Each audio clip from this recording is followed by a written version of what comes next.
কারণ একটা সময় দোর্দণ্ড প্রতাপশালী মানুষেরাও হারিয়ে যায়।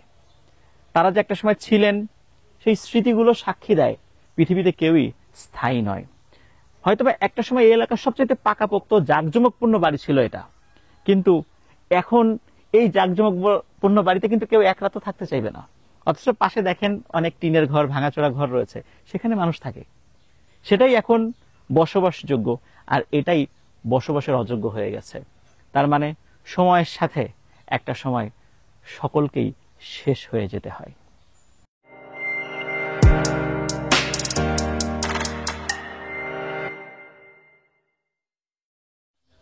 প্রিয় দর্শক, আসসালামু আলাইকুম। আশা করি সবাই ভালো আছেন, সুস্থ আছেন। এই মুহূর্তে আমি আছি কিশোরগঞ্জ জেলার তারাইল উপজেলার তালজাঙ্গা রাজবাড়িতে। আমার পেছনে যেই রাজবাড়িটা দেখতে পাচ্ছেন, এই রাজবাড়িটির বয়স 107 বছর। 1917 সালে এই রাজবাড়িটা স্থাপিত হয়েছিল। এটি মূলত তালজাঙ্গা রাজার যেই বাড়িটা সেটা। কালের বিবর্তনে তারা এখন আর কেউই নেই, রয়ে গেছে এই রাজবাড়ির ধ্বংসাবশেষ। আমরা এখানে এসেছি। এখানে আসার পর এই জায়গায় যারা থাকেন তাদের সাথেও কথা বলেছি। এমনই একজন ব্যক্তির সাথে এখন কথা বলবো, তার সাথে আপনাদেরকে পরিচয় করিয়ে দেব।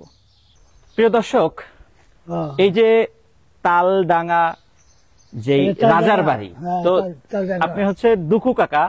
তো শুরুতে বলে নিচ্ছি, উনি কানে একটু কম শোনেন, যার কারণে আমাদেরকে একটু জোরে জোরে কথা বলতে হবে আর কি। তো কাকা, আপনি কেমন আছেন? ভালো, আপনারা ভালো আছেন? আলহামদুলিল্লাহ ভালো আছি। এই যে জমিদার বাড়িটা, এই জমিদার উনি কি রাজা ছিলেন না জমিদার ছিলেন? রাজবাড়ি। তাহলে রাজা ছিলেন। আচ্ছা, জমিদার না, উনি রাজা ছিলেন। রাজচন্দ্র ভুবন। রাজচন্দ্র ভুবন। রাজচন্দ্র ভুবন। আচ্ছা, তো আপনি আমাদেরকে আগে বলছিলেন যে এটার বয়স 100 বছরের বেশি। 100 বছর। যদিও এইখানে আমরা লেখা দেখেছি 1917 সাল, মানে 1917 সালে এটি তৈরি হয়েছে। তবে দেখে মনে হয় আরো পুরনো, কিন্তু এখানে খুব উঠে গেছে অনেকটাই। তো কাকা, আমাদেরকে একটু ভিতরে দেখান।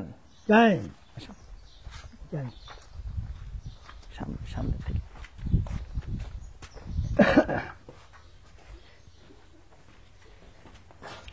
ওই দিকে। তা আমরা এই দিকটাতে যাই। আমরা যদি উপরের দিকে খেয়াল করব, উপরে কিন্তু একদম ফাঁকা হয়ে আছে। উপরে একদম ফাঁকা হয়ে আছে। এখানে বজ্রপাত হয়েছিল না? শুরুতে বলছে এখানে বজ্রপাত হয়েছে, তারপরে একা একা পড়ে গেছে আর কি, কারণ ওখানে বেশ ক্ষতি হয়েছিল। বোঝাই যাচ্ছে যে এদিকে যাওয়া যায় না। আচ্ছা, আমরা এই পাশ থেকে অন্য কিছু নাই, ভগ্নাবশেষ। এই জমিদার বাড়ি বললে ভুল হবে, এটা রাজার বাড়ি। উনি রাজা ছিলেন মূলত।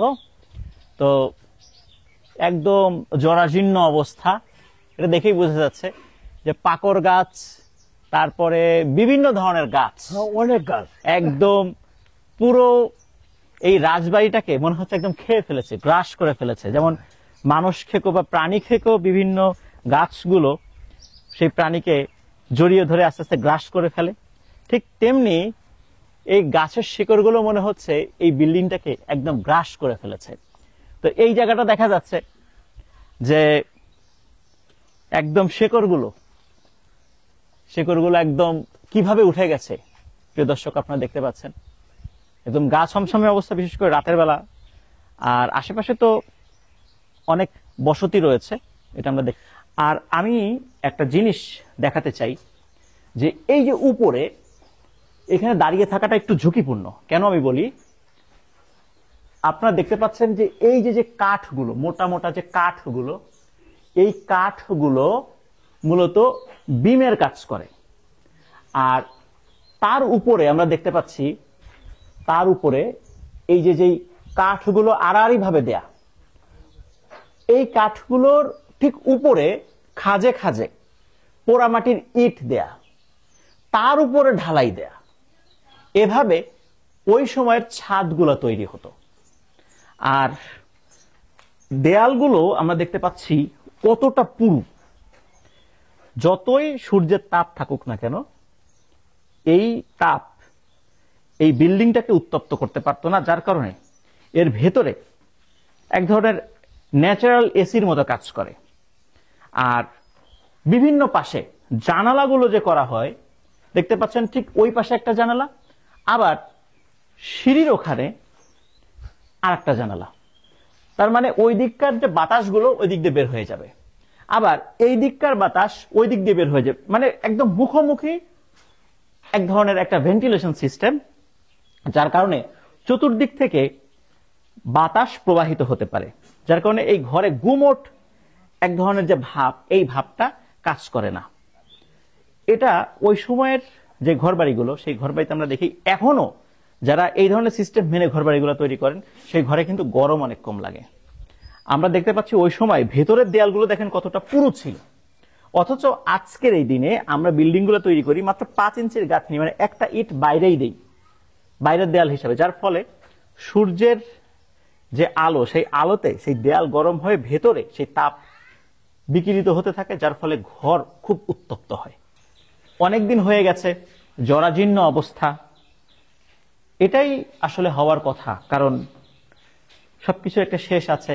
একসময় প্রতাপশালী রাজা আজ জীবিত নাই, তার স্মৃতি হিসাবে এই স্থাপনাগুলো রয়ে গেছে, একটা সময় সেই স্থাপনাগুলো থাকবে না। আমরাও এখন যারা আছি, আমরা একটা সময় থাকবো না।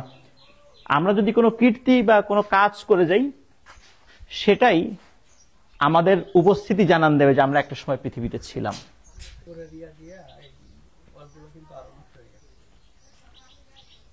ঠিক আছে, পড়ে জায়গা, বৃষ্টি হইলে পড়ে জায়গা। প্রিয় দর্শক, আমরা এখানে দেখতে পাচ্ছি যে গাছের যে শেকড়গুলো, এই শেকড়গুলো এই দিক দিয়ে ঢুকেছে, এদিক দিয়ে ঢুকতে ঢুকতে উপর দিয়ে ওই যে গাছ বেরিয়ে গেছে, যার ফলে এই দেয়াল কিন্তু ভেঙে গেছে। হয়তো বড় ধরনের কোনো ভারী বর্ষণ যদি হয়, তাহলে এই দেয়াল ভেঙে পড়ে গেলেও যেতে পারে বলে মনে হয়েছে, বেশ ঝুঁকিপূর্ণ। উপরের এই জায়গার অবস্থা খুব বেশি ভালো না, যে কোনো মুহূর্তে এটা ভেঙে পড়তে পারে, মানে খুব ঝুঁকিপূর্ণ একটা জায়গা হয়ে গেছে এটা। তারপরে এই পাশটারও একই অবস্থা।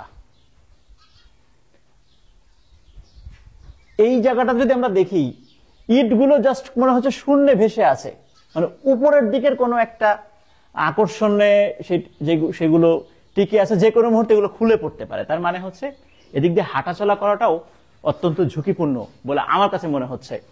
আর প্রিয় দর্শক, খেয়াল করেন, 100 বছর হয়ে গেছে, এই পাশে যে কাঠের পাটাতনগুলো এখনো মনে হচ্ছে যে হয়তোবা 20-25 বছর হয়েছে লাগানো হয়েছে, এখনো এটা রংগুলো পর্যন্ত নষ্ট হয় নাই, রংগুলো অবিকৃত আছে এতদিনে। এই জায়গাটাতে বারান্দা ছিল একটা সময়, যেটা দেখা যাচ্ছে বারান্দার যে সামনের অংশটা, সেটা জানান দিচ্ছে যে এটা একটা সময় বারান্দা ছিল। একই রকম ভাবে ওই পাশেও আর একটা বারান্দা দেখা যাচ্ছে, বারান্দা ছিল। আর এই দুই পাশটা সামনের দিকে বর্ধিত করা। ওই পাশে একটা মন্দির দেখা যাচ্ছে, যে রাজচন্দ্র রায় মন্দির, আর ওনাদেরই পরবর্তীতে প্রতিষ্ঠিত করা একটা হাই স্কুল 1964 সালে দেখা যাচ্ছে, যে নাম হচ্ছে তালজাঙ্গা রাজচন্দ্র রায় উচ্চ বিদ্যালয়। আমরা দেখতে পাচ্ছি এখানে, এটা হলো কালী মন্দির, এটা কালী মন্দির, আর এটা হলো দুল মন্দির। এটা দোল মন্দির, এটা দুল হয় আসি, আচ্ছা আর কালী মন্দির হলো এটা। আচ্ছা। আবার দুর্গা পূজা হয় ওই জায়গায়, দুর্গাপূজাটা এখানে হয় ওনাদের। দুর্গাপূজা হয় এই আর এটা কালী মন্দির। মন্দিরের একটি ঘন্টাও দেখতে পাচ্ছি আমরা, যে এখানে ঘন্টা রয়েছে। ওনারা এই যে এই সুতাটা দিয়ে যখন টান দেন, তখন এই ঘন্টাটা বেজে ওঠে। বাড়ির ভেতরের দিকে একটা সিঁড়ি রয়েছে জানতে পারলাম, ওই সিঁড়িটা দিয়ে কতটুকু যাওয়া যায় আমরা একটু দেখার চেষ্টা করব। আমাদের দুহু চাচা আমাদেরকে নিয়ে যাচ্ছেন। আচ্ছা, এটা হচ্ছে বাড়ির ভেতরের অংশ, এটা দিয়ে উপরে ওঠা যায়। আপনারা কি ওঠেন এটা দিয়ে এখনো উপরে? উপরে উঠতে পাই আপনারা কি ওঠেন? না, কিছুটা ওঠা যাবে আর কি। কিছুটা ওঠা যায়, উপরে এলাকা পড়ে যেতে পারে, তাই তো? এই যে এটা বাঙ্গা। আচ্ছা, আমি একটু দেখি যতটুকু যায়, আমি কতটুকু ওঠা যায়।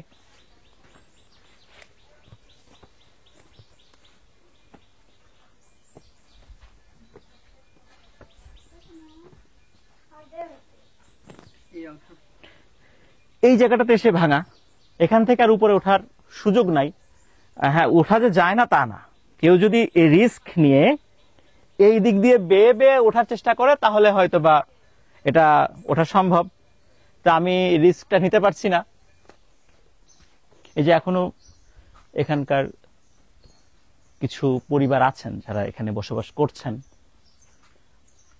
তালডাঙ্গা রাজার বাড়ির যে জায়গাটা, এখনো বেশ কিছু হিন্দু পরিবার এখানে বসবাস করছেন।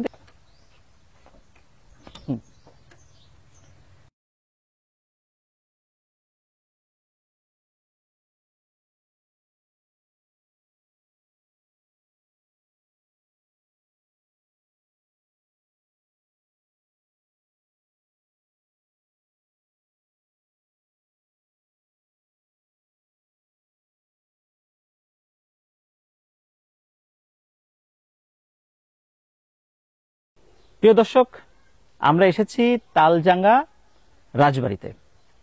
তো কিভাবে আসলাম, অন্যরা কিভাবে আসবেন, এবং এই রাজবাড়ি সম্পর্কে আমরা কিছু তথ্য জানবো। আর যার কাছ থেকে জানবো তিনি হচ্ছেন রাকিব ভাই। মূলত উনি আমাদেরকে এখানে নিয়ে এসেছেন।